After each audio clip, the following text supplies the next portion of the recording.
আজ রবিবার সকাল থেকে আকাশের মুখ ভার, মাঝে মধ্যে শুরু হচ্ছে ঝিরিঝিরি বৃষ্টি। কয়েকদিনের বৃষ্টির জেরে শিলাবতী নদী ও ঝুমা নদীতে জল বেড়ে প্লাবিত হয়েছে ঘাটাল। তবে আজ থমকে রয়েছে ঘাটাল শহরে জমে থাকা বন্যার জল। জলে ডুবে রয়েছে একাধিক রাস্তাঘাট, ডুবে রয়েছে অনেক বাড়িঘর। বানভাসী ঘাটালে মানুষের যাতায়াতের একমাত্র ভরসা নৌকা বা ডিঙি। যদি আবারও বৃষ্টি হয় তাহলেই বাড়বে বন্যার জল। তা নিয়ে চিন্তায় ঘাটালের নিচু এলাকার মানুষগুলি। ঘাটালের আড়গোড়া চাতাল পরিদর্শন এলেন রাজ্যের মন্ত্রী ডক্টর মানস রঞ্জন ভূঁইয়া। স্বাস্থ্য দপ্তরের সচিব শুভাঞ্জন দাস, পিএইচির সচিব অ্যাডিশনাল সেক্রেটারি তিনিও এসেছিলেন, আর জেলার DM, SP and all line department head তারা এসে গেছেন। আমরা এখন কনসেন্ট্রেট করে আছি এই জায়গাটা। আজকে হুগলিতে আরো গুরুত্বপূর্ণ ভিজিট হচ্ছে। গত পরশুদিন আমার প্রিন্সিপাল সেক্রেটারি মনীষ জন গিয়েছিলেন, চিফ ইঞ্জিনিয়ার দেবাশিস সেনগুপ্ত গিয়েছিলেন।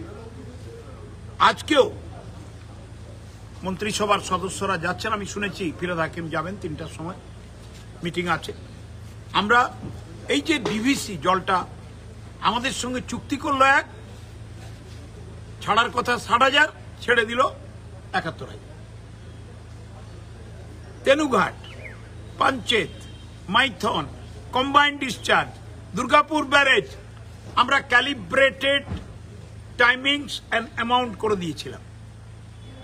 মেনে হচ্ছে হঠাৎ করে পরশুদিন রাত্রে আর গতকাল রাত্রে বলছে এক, করলো আরেক, বলছে এক, করলো আরেক। আমাদের দপ্তর থেকে আমরা উচ্চতর কর্তৃপক্ষের সঙ্গে কথা বলে আমরা ডিভিসি অথরিটিকে, ডিভিআরআরসিসি কে তীব্র প্রতিবাদ জানিয়ে চিঠি দিয়েছি। কেন হবে এটা? কেন হবে এটা? কেন আমাদের জানানো হলো না? আমরা তো একটা সিস্টেমেটিক্যালি অর্গানাইজ করছিলাম, হঠাৎ করে হুড়ুড় করে ছেড়ে দেবে, এটা কি হয় নাকি? এবার তো আর না বলতে পারবে না, আমাদের কাছে তো সব ডকুমেন্ট আছে। তো সেটাও আমরা লক্ষ্য করছি।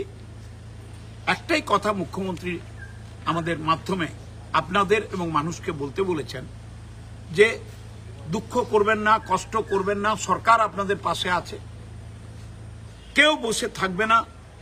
অতন্দ্র প্রহরীর মতো মুখ্যমন্ত্রীর কর্মী হিসাবে আমরা কাজ করব। কোনো জায়গায় যদি ফাঁক থাকে, ত্রুটি থাকে আমাদের জানাবেন, আমরা মেকআপ করব। আমাদের কোনো রিজিডিটি নেই, আমাদের কোনো নেগেটিভ অ্যাটিটিউড নেই। আমরা মানুষকে নিয়ে কাজ করব।